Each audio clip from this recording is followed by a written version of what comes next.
To this day, I can still feel myself with the hair on the back of my head going up and this mom chasing me. If I would have stopped, I think she would have tried to knock me out.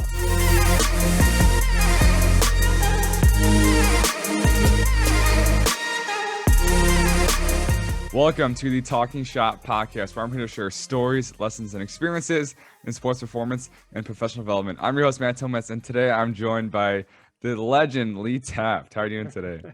Good, Matt. How are you? Thanks for having me on. This will be fun. I'm great. Thank you for joining. And on the very small off chance that people do not know who Lee Taft is the speed guy who's been doing speed and agility for I don't even know how many years. He works or consults, works with pro athletes, NBA, NFL, high-level D1, everything in between, speaks around the world. So I'm very grateful for your time today, and I'm super excited for a new format of an episode, something a little different, but short, sweet, to the point, of Lee Taft's coolest/craziest story. So basically, if you had to tell just one story from your coaching career, what would that be? Oh, man. It's a tough one because this is my 32nd year involved in this profession. And I've been asked similar questions like this before, and I go back and forth because I've been around a lot. But I'll tell you, Matt, there's one question. This kind of can encapsulate for coaches out there who are actually not just performance coaches, but this is an actual sport coach. I was a head football coach one time.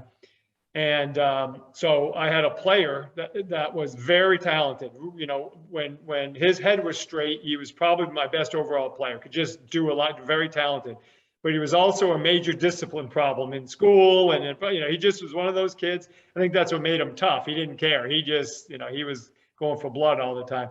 So I had to discipline him one time. He misbehaved in school, and I had to discipline him. Well, his mom didn't like it. So we're in the middle of practice. And all of a sudden, I see his mom walking down.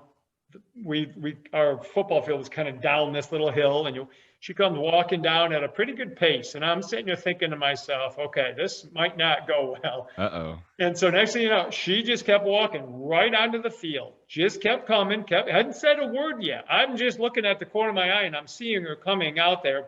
She has this paper in her hand, and she's marching and coming right at me. And next thing you know, everybody kind of sees her, and the players look, and the coaches, one of my brothers was one of my assistants, and everybody's kind of looking, and she's coming right at me. So I start backing up a little bit because I'm thinking, she's not going to stop. Uh-oh, yeah. I'm not putting my hands. Yeah, I'm not putting my hands. So I start backing up, and she just keeps coming at me. And she hadn't said anything yet. And I'm like, her name. I said, can I help you? And she just keeps coming at me. So I kind of walk around the team. I literally walked around the team, and she's following me, Matt, around the team. Oh, and man. Even my assistant coaches are like, can we help you, Mrs. So-and-so? And nothing. And so I just kind of kept working. I said, look, it would just stop. What's going on?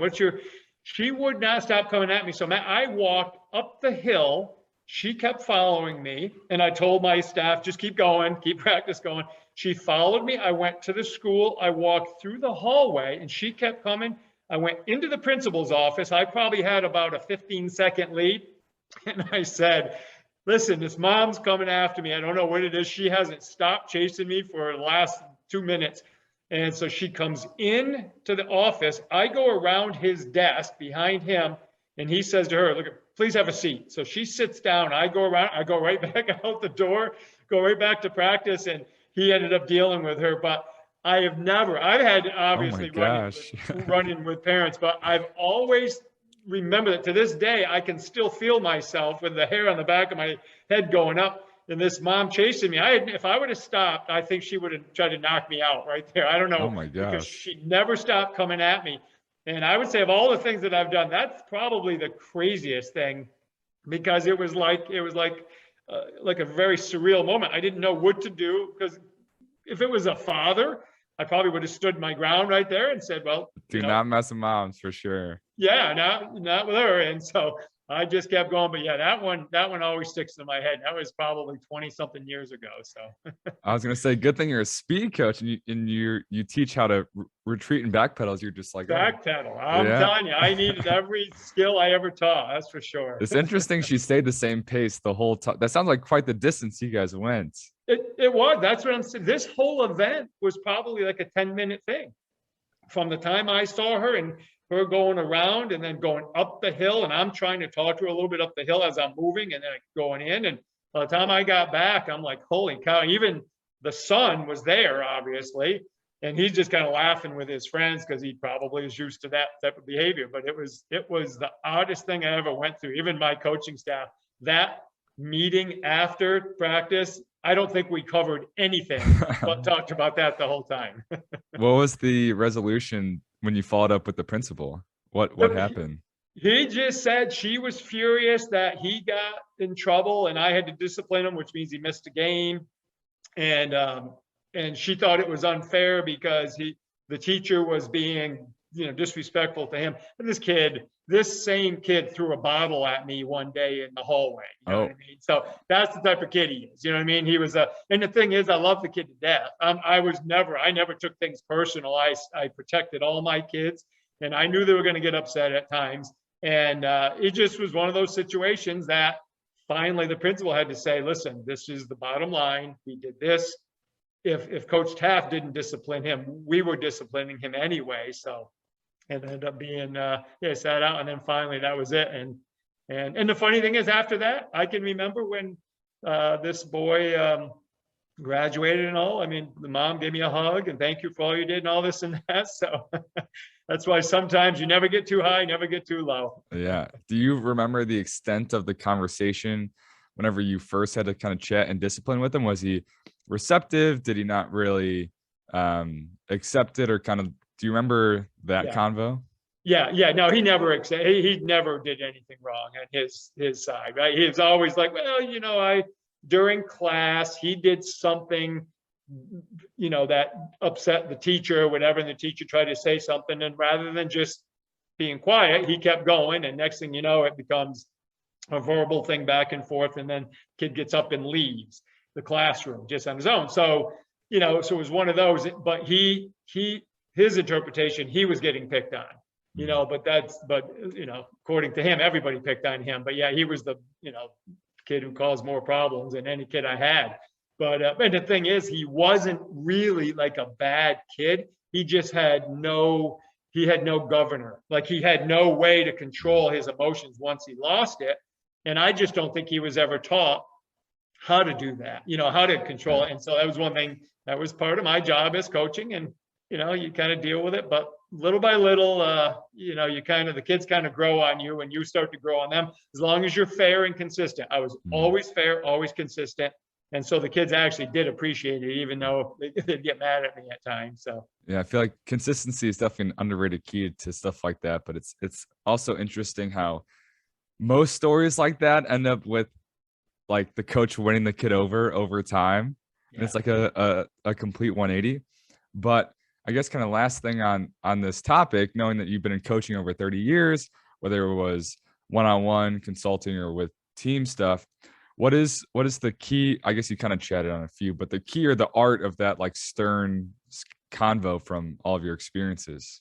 Yeah, well, really, and it's funny because my daughter, who we were talking about a moment ago, this is her first year of being a coach. She's actually a JV head coach of basketball. And so she's asking a lot of the coaching questions.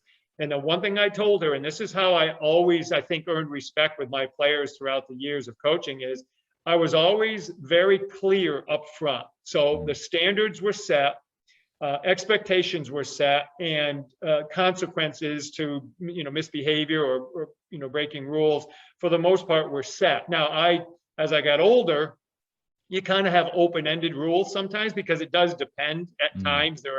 Not every case is exactly the same, but as long as you clearly define it, this is what we're about, this is what I expect. There's really no exceptions unless there's something that couldn't be controlled or whatever, and we'll discuss that. And I've had two very close situations, one met a different criteria than the other one. And I explained to the players, I'm like, this is the way it is. I'm sorry. And if they agree, great. If they disagree, you just got to teach them, like, now you're learning what it's like to be an adult, because you're going to make decisions when you're kids, or if you become a coach or a teacher or a leader of anybody, they're not going to agree. So as long as you set the foundation, those conversations are much easier. Because I could say to you, Matt, if you played for me, I say, Matt, do you remember the rule? We talked about this. This is the thing. And you even signed the sheet, and your mom and dad or your guardian signed the sheet. This is what we're talking about right here.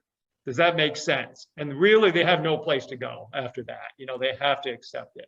Yeah, a foundation of expectations, because I coach a lot of our 9, 10, 11-year-old classes and stuff. And as soon as the session starts, hey, big group, there's a lot of other kids in here. We got to stay focused. What happens if we get in their way? Like, oh, they'll get mad that I was like, yeah, then we can't do cool stuff. Or as soon as we move on to like a new piece of equipment, I'm like, guys, we have nice stuff. And what happens if we don't treat it right? Like, oh, we're not going to get to use it. I'm like, correct. So by putting all and not that it's always negative, but, or I say we have game time at the end. If we mess around during the session and our regular stuff takes too long, what's the first thing to go? So CYA, for those of you who know what that means, but whenever it comes time to have those conversations, cover your butt, you already covered your butt because you already put it out there. Whenever it comes time to kind of come down on the kid, they're not confused. They're not surprised. All you have to say is remember what we talked about. And then if they don't, be like, well, I guess you weren't listening then. So I think setting a foundation of expectations, being very clear, consistent, all those things is a good recipe for success. So Lee Taft, thank you very much for taking the time today. I'm rolling out the red carpet. You can shamelessly plug, keyword on shameless, plug whatever you got to plug. Where can the listeners get more of you?